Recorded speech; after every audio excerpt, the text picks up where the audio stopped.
Hi everybody, welcome to Rosie's Garage. Today we're going to talk about my 1950 Ford F1 pickup truck that we call Project F-Bomb. I wish I would have spent some more time recording everything leading up to this point, but I'll just try to explain how far we've come on it. So I've had this pickup for 20 years now. Got this back when I was 12 years old and just really started working on it a lot the last few years. It is sitting on a S10 frame right now.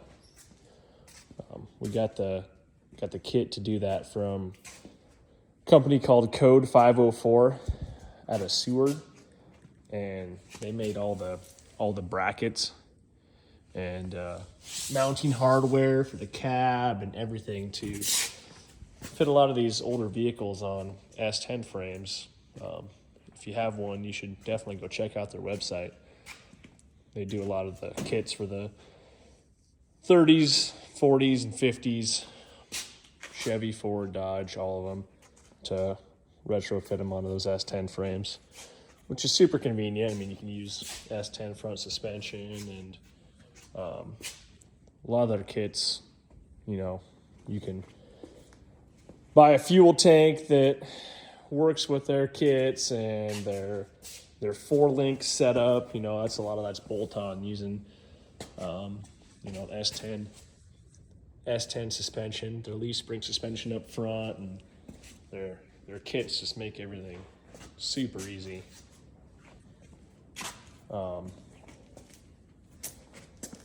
This currently has a 5.3 sitting in it. Had it mocked up with a 5.3 and a 4L60, which I need to pull that out because we're going to go 4L80 with it. Went from a mild build to now I think I want to push even more power that a 4L60 definitely wouldn't handle. Probably start out just naturally aspirated, maybe spray some nitrous on it, but when I can afford it and get to that point, I would love to turbo it. What I want to accomplish today is getting a rear end measurement. I need to figure out exactly how wide of a rear end we need so I can get one ordered. I think I'm going to go with a 9-inch from Quick Performance. So that involves cutting the box up a bit because the tires I have will not fit inside these fenders. I'm going to have to cut the inside out. And before I do that, I need to get my fuel tank mounted up and in place back here.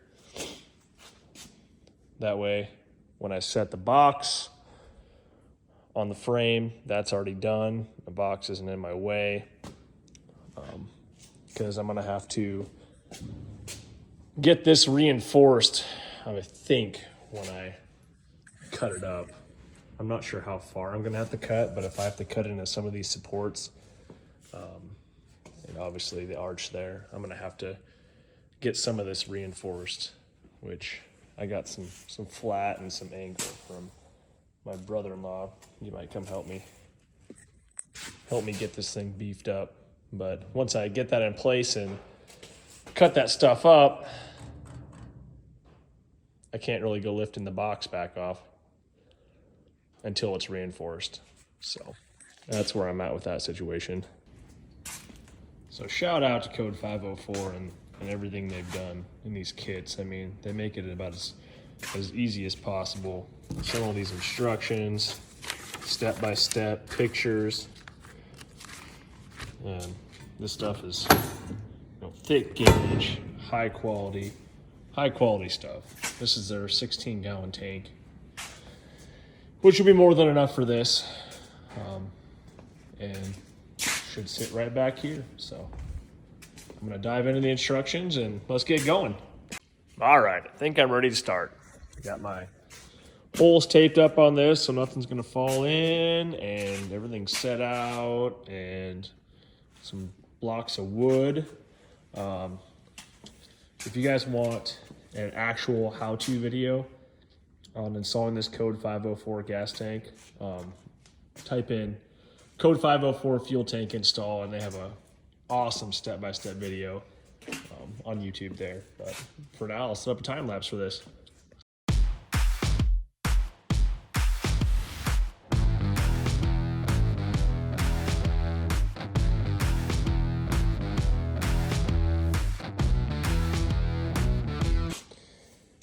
Well, something is not right here, because this is supposed to be able to bolt here, this into this, and it does not line up, which I think this needs to be back further in order for it to fit. Although I would swear off the original directions that it told me to mount this like this, so I'm gonna have to dig out the original Code 504 instructions for this back piece and figure out what's going on there. Well, I pulled up the instructions and it looks like I did it right from what I can tell. So, and I think that has to be there in that spot in order for this box mount to line up for a place to mount that. So I guess I'm just going to grab the fuel tank and set it on this jack and get it up in there and see how that fits, and maybe I'll just have to modify some of the stuff to get it to work, but we'll see. I mean, it looks like it's gonna work, I think.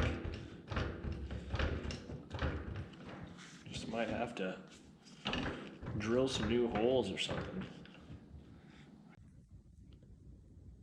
Unfortunately, this universal fitting tank does not work. Does not bolt in directly on these 1950 Ford kits, because this is moved back a little bit. So, and there's not enough room. So I measured the tank, and the tank is coming in at about 18 inches wide. So I think what I'm gonna do is measure 18 inches off of this hole over here, and I'll just drill a new hole to get it to work up there. It'll move the tank forward a little bit, and I hope it doesn't get in the way of my coilovers and everything else, but I think there'll be just enough room for everything, so.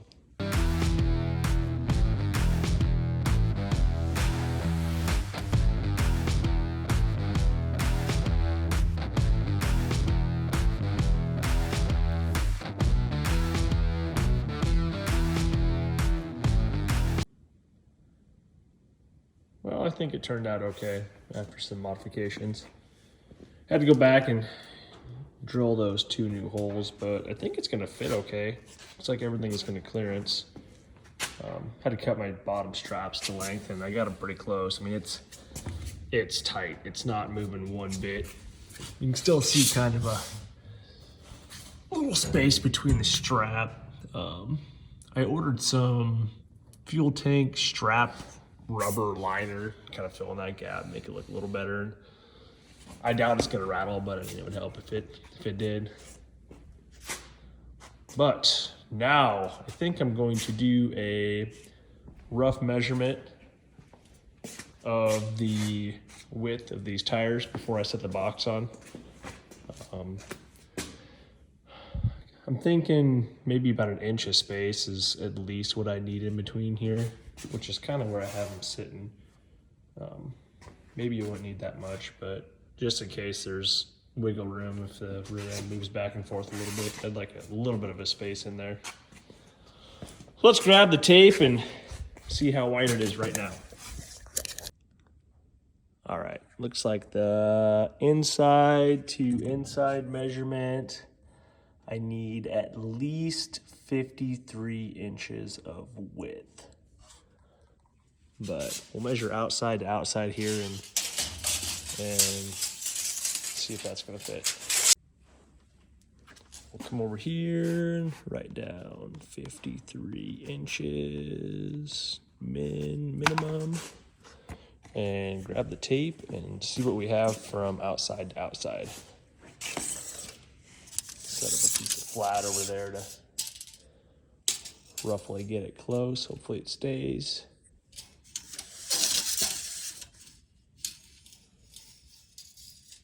Looks like we need at least 69. Let's just go 70 inches between the fenders. Kind of set up these pieces of flat to help me measure. Let's see if we're even close between the width of the fenders.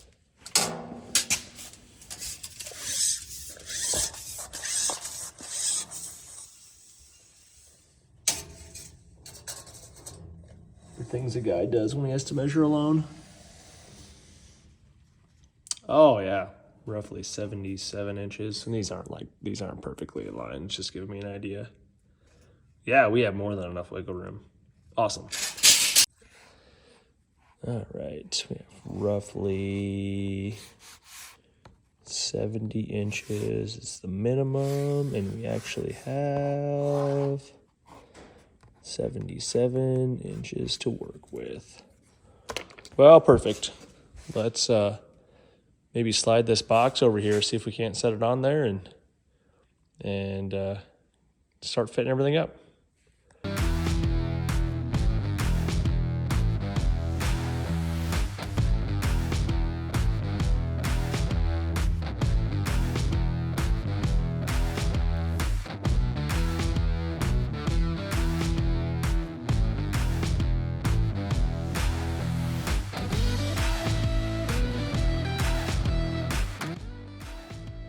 Got the box set back on there using my trusty old early 1900s A-frame, but got it sitting on here. Don't have it bolted down tight yet, but got a few mounts underneath of there. Need to come back tomorrow and finish modifying these. I think they sit something like this, but I'm gonna have to mark and drill a hole in there and fasten up the rear ones yet. And once this thing gets bolted down where it's going to be, I'll come in here and start cutting and go from there. See if we can get these wheels fitted in here and figure out exactly what width of rear end we need. So I guess I'll catch you guys tomorrow. All right, it's the next day and we're back to working on the box. Got those two mounts put in and the rest of them all bolted down tight, so should be good to go. I realized I messed up back here. I was actually supposed to notch this frame out so that this piece would slide up and down and then connect to this, but I didn't. So when I pull this box off, I'll have to make sure to actually cut that out, but for now I just put a bushing in there and tightened it down and it's supported. So now is time to start cutting. I think I'm just going to start cutting right in there and go up a little ways and see how much I can mess it up. Hopefully it works out all right.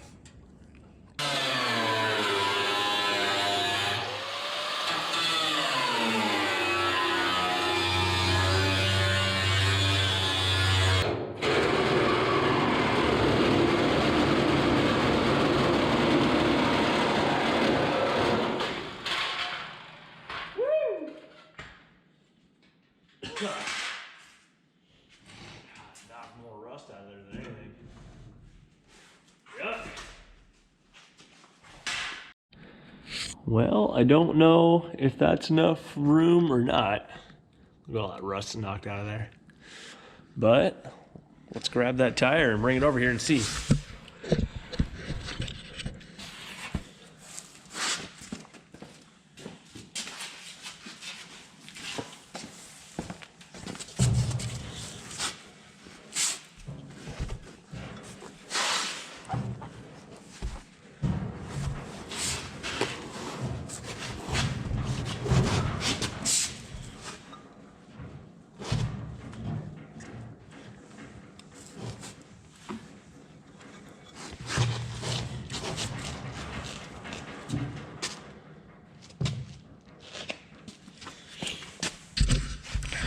Nope.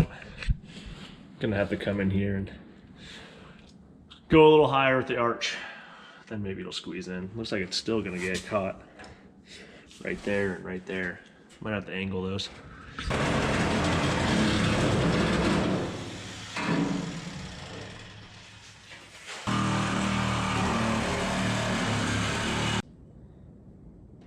Look at that.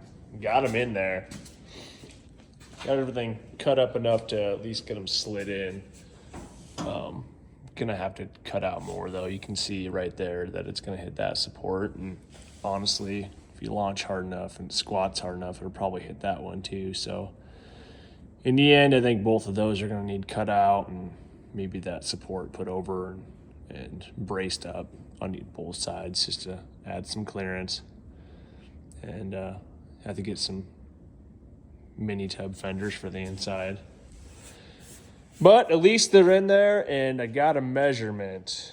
I slid them back and forth, trying to figure out exactly where I wanted to put them. They're actually out a little further than it's going to be in the end, but I wanted enough clearance to get my fingers in between and be able to change a tire out fairly easy, which I definitely have right now. I think the magic number is going to be 56 inches wide. So I'm going to get that thing ordered. So hopefully within the next month it's here and we can get going on this project. Just pulled up Quick Performance's website, their S10 package.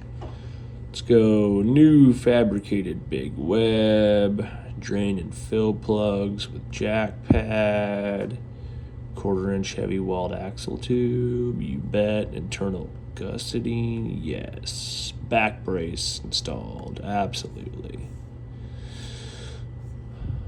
Universal perch, that doesn't matter, no, we don't want those installed because we have a 4-link. 5 by 4 3/4. Let's go 1/2 inch, 20 by 3. I think we're gonna go 370. Should be a nice combination for that. 31-inch spline, Eaton True Track, Yukon Pro NKs, Daytona pinion support, 1350 billet yoke. You betcha. Let's go 11-inch disc brakes without park brake. Shouldn't need any of that. Drilled and slotted rotors for that. And no thanks on the powder coat because we're gonna have to weld on her. Alright, that should be everything. Enter in my width and get it ordered. Well, that's going to be it for this video. If you could like and subscribe, it would definitely help me out on this YouTube adventure. Thanks for watching, and we'll catch you next time.